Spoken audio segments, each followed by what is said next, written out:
to subscribe. I've got some breaking news.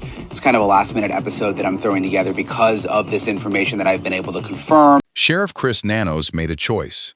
On day one of Nancy Guthrie's disappearance, he made a decision. 141 days later, nobody has explained what that decision was or why he made it.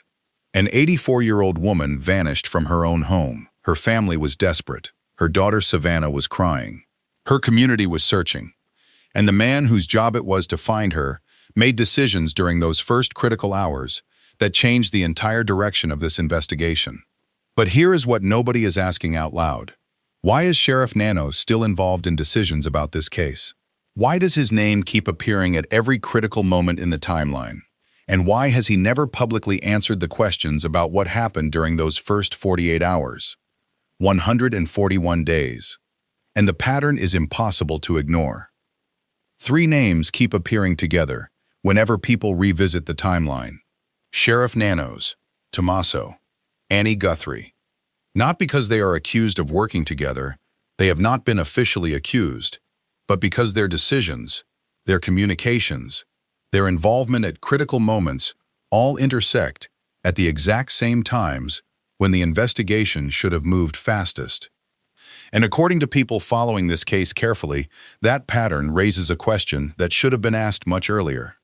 What exactly was Sheriff Nanos doing during the hours when Nancy Guthrie's life may have still been saved? Subscribe right now and turn on notifications. Because what we are about to reveal will change how you understand this entire investigation. Nancy Guthrie went to dinner with her family on January 31st. Her son-in-law Tommaso drove her home around 9:45 p.m. She walked inside, the garage door closed. That was the last confirmed sighting of her alive. By the next morning, she was gone. But here is what matters. During those first critical hours, when every minute could have meant the difference between finding her alive or finding her body, Sheriff Chris Nanos was making decisions. Decisions about how quickly to involve the FBI. Decisions about what evidence to preserve. Decisions about what resources to deploy. Decisions about whether this was truly an emergency or something that could wait. And according to former investigators, those decisions made during the first 48 hours often determine whether a case is solved quickly or becomes a years-long mystery. In Nancy's case, it became a mystery. Now here is where things become interesting. According to people following the case closely, overlapping timelines reveal something troubling. Sheriff Nanos appears repeatedly at moments when his presence raises questions. What was he doing? Who was he communicating with? What decisions was he making? And most importantly, were those decisions designed to find Nancy Guthrie or to manage the investigation in a different way? Those are the questions people are asking. Not because anyone has proven wrongdoing, but because his actions during the critical first period have never been fully explained publicly. According to experienced investigators, the first 48 hours of a missing person case are absolutely vital. Evidence is freshest, memories are clearest, suspects are less prepared, witnesses can still provide accurate details. That window rarely closes quietly. Either it closes with the person being found, or it closes with critical opportunities being missed, sometimes missed by accident, sometimes missed deliberately. In Nancy's case, according to observers following this investigation, that window closed with more questions than answers about who controlled the narrative and why. Sheriff Nanos held significant power over those early hours. He controlled which agencies got involved. He controlled what information was released. He controlled how the investigation was framed. He controlled the pace of the response. And according to people examining the timeline, some of those decisions appear questionable. For example, why did it take time for the FBI to become fully involved? Why was there reported confusion about investigative priorities? Why did certain decisions seem to delay momentum instead of accelerate it? These are not accusations. These are questions. The kind of questions that should have been answered a long time ago. But they have not been answered. Instead, Sheriff Nanos has remained largely silent. He has not publicly explained his decisions. He has not addressed the timeline questions.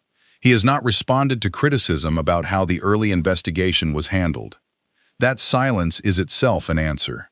According to experienced investigators, silence from a key official often indicates something they do not want to explain. Now, here is what makes this especially troubling. According to observers discussing the case online, Nanos appears not just once but repeatedly throughout the critical early timeline. His decisions intersect with major investigative moments. His communications overlap with key events. His involvement at multiple critical points suggests he was not a passive observer. He was actively shaping how this investigation unfolded. The question becomes, why? What was he protecting? What decisions was he making that required such careful control? According to former investigators, when an official becomes overly involved in controlling the narrative of an investigation, it usually indicates one of two things. Either they are genuinely trying to manage a chaotic situation, or they are trying to protect something or someone. In this case, observers believe Nanos was protecting something, or perhaps someone. His relationship to the timeline, his decisions during critical hours, his apparent reluctance to answer questions about what happened during those first 48 hours. All of it suggests something he has never publicly addressed. And here is what matters most. Nancy Guthrie is still missing. Her family is still waiting. Her case is still unsolved. And the man who controlled the critical early decisions has never fully explained why this investigation moved the way it did. That failure to answer is not coincidence. According to experienced investigators, public silence from a key official in an unsolved case is a statement in itself. It says something is being protected, something is being hidden, something about those early decisions was not what it appeared to be. Now, according to observers who have studied the timeline carefully, Nanos appears not just in passing, but as a central figure at multiple critical moments. This is not background involvement. This is active participation in shaping how the investigation unfolded. The question is why? Why was he so involved? Why did he make certain decisions? Why has he not explained them? These questions deserve answers. Not someday, now. 141 days. A missing woman. A family that has not stopped crying. And a sheriff who has not answered basic questions about his role in the critical early hours when finding Nancy alive may still have been possible. That is the story nobody wants to tell. But it is the story that needs to be told. To Nancy Guthrie, wherever you are, we have not forgotten you. Your family has not forgotten you. And we are still demanding answers about why the person supposed to protect you made the decisions he made during those first critical hours. Sheriff Nanos, the world is watching. The world is waiting. And the world deserves to know what you did, what you decided, and why you have never publicly explained it. To Savannah, to your entire family, to everyone who loved Nancy, we see your pain, we understand your loss, and we will not stop until the truth about those first 48 hours is finally revealed. Because Nancy deserves justice, Nancy deserves answers, and her family deserves to know the truth about what happened to her and why the person who controlled the investigation chose to remain silent. If you have information about Sheriff Nanos' role in the early investigation, if you know what decisions he made or why he made them, if you have documents or communications that explain the timeline, contact law enforcement immediately. 1-800-CALL-FBI, Pima County Sheriff, 5203-514900. $1.2 million reward, completely anonymous. Share this video right now. The more people who know these questions exist, the harder it becomes to ignore them. Nanos cannot hide the truth forever.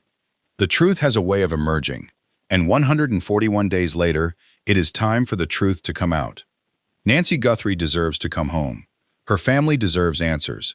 And Sheriff Chris Nanos needs to explain what he did during those first critical 48 hours.